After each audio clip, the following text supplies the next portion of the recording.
आज पण लवकरच पहाटे उठलो होतो, थोडासा वेळ होता म्हणून अभ्यास केला आणि अभ्यास झाल्याच्या नंतर लागलीच लिफ्टकडे गेलो आणि फर्स्ट फ्लोअरला गेलो, कारण पोटाला भूक लागली होती आणि नाश्ता करायला गेलो. त्या ठिकाणी पोहे तयार होते, पोहे खाल्ले, चहा घेतला आणि चहा घेतल्याच्या नंतर लागलीच प्रवासाला निघालो. कारण आजचा आमचा प्रवास थोडा दूरचा होता. नाशिक ते जवळपास शिर्डी आम्हाला जायचं होतं.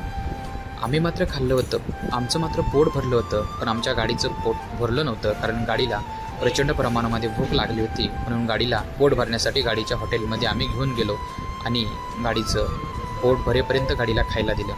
तिथनं पुढे गेल्याच्या नंतर मला विनायक दामोदर सावरकरांचा उड्डाणपूल दिसला आणि तिथे गेल्याच्या नंतर मला 2 ओळी आठवल्या सावरकराबद्दल.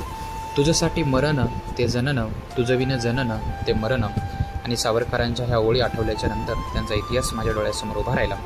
लागलीच तिथनं पुढे आम्ही नाशिक पुणे हायवेवरती निघालो आणि जात असताना या हायवेवरती आम्हाला घाट दिसला, उंच उंच डोंगरं दिसलं, निसर्गाचं सुंदर असं वैभव दिसलं आणि काही वेळामध्येच आम्ही सिन्नरच्या जवळ गेलो. पण मात्र अजून आमच्या ड्रायव्हरला आणि सवंगड्याला भूक लागली होती.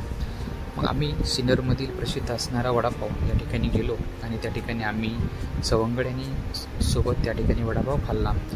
परंतु तिथं गेल्याच्या नंतर एवढी भयानक गर्दी होती. आम्हाला वाटलं का बरं गर्दी, पण ज्यावेळेस आम्ही या वडापावची टेस्ट केली त्यावेळेस समजलं की खरंच काहीतरी या वडापावमध्ये खास आहे. त्यानंतर मी सांगत नाही आहे, जगाला ज्यांनी नोबेल पुरस्कार दिला ते नेल्सन मंडेला असं म्हणतात की या जगामध्ये गुलामांकरता लढणारा क्रांतिपुरुष मध्ये महात्मा ज्योतिराव फुले यांचा पुतळा दिसला. यांच्या पुतळ्याचं नतमस्तक झालो आणि परत मग सिन्नर ते शिर्डी हायवेवरती निघालो.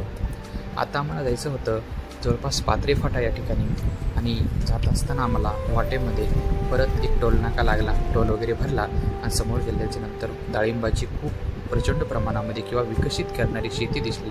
तिथे गेल्याच्या नंतर मोह आवरला नाही. 4-5 आम्ही डाळिंब त्या झाडाची तोडली गेले आणि लागलीच तिथनं संपूर्ण परिसर पाहिला.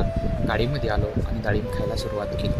काही अंतरावरती गेल्याच्या नंतर श्री क्षेत्रकाल भैरवनाथ हे सुंदर जे उत्तर काशी या ठिकाणी जे मंदिर आहे ते मंदिर आम्हाला आपल्या या महाराष्ट्रामध्ये म्हणजे शिर्डीच्या जवळ पाहायला भेटलं.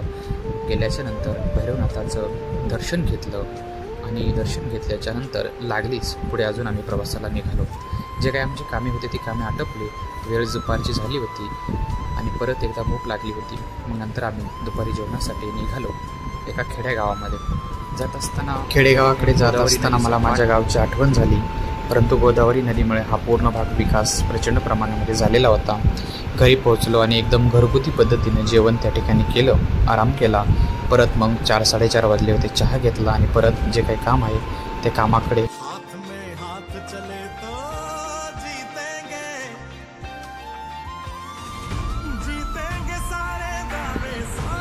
दिवसभराची कामं पूर्ण झाले होते आणि परत मग नाशिककडे म्हणजेच पंचवटीकडे आम्ही रवाना झालो.